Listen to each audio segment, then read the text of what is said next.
Thank you for joining the Teacher Gaming Network. We're so happy to have you on board. After logging in, you'll be taken to your home page. From here, you can create games, play your games, search for other users' games, and create student accounts. Let's go ahead and set up a new game by clicking on the Create a New Game box. On the next page, you'll see a list of games that are available in the system. You can click each tab to learn more about the game, play a sample game, or start creating. We're going to go ahead and create a cash drop game, which you can see is a multiple choice style game.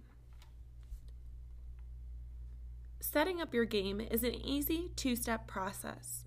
The first step is taking care of some housekeeping items, such as naming your game, adding it to a folder to better organize your games, and selecting a permission. The permission of your game has to do with who can see your game.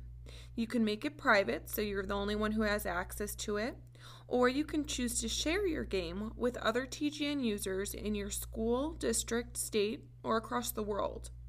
If you do choose to share your game, I recommend adding some keywords, grade levels, or even standards under the Advanced Options tab to help other TGN users find your game. The second step is adding your filling out your form. Click the next button. At the top of the screen, you'll see how many questions are required to create your game.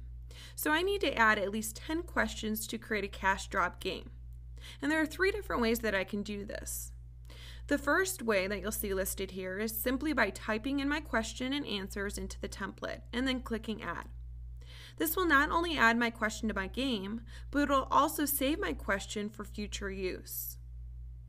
The second way is to pull questions from your question bank that you've already added. Your question bank is probably blank right now, but once you start creating games, you'll notice this bank populate. Then all you'll need to do is click the Add button to use any of the questions. The final way to add your questions is to search in the community for shared questions. So these would be questions that other TGN educators have shared. And you can search by different parameters such as by grade level or subject area. And if you see a question you like, simply click the Add button to add it to your game. Once you have at least 10 questions, click the Publish button to create your game. In addition to creating your own games, you can also look for completed games that other TGN educators have shared. Just visit the Search for Games link under your community icon on the left side menu.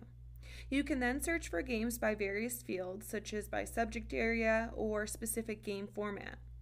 Once your results pull up, you can preview the questions and then simply save the game to your account for future use. Now that you have a game in your account, here's the fun part, playing your game.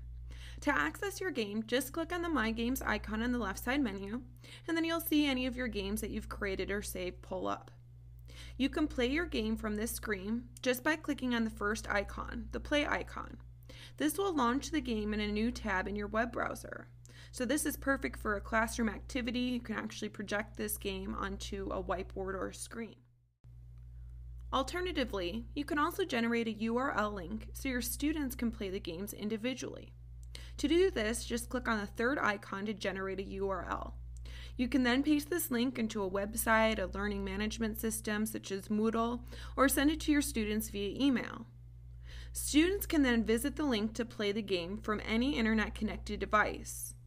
If you have a premium account, students can actually log in with their unique username and password. That way, you'll receive detailed user and game statistics.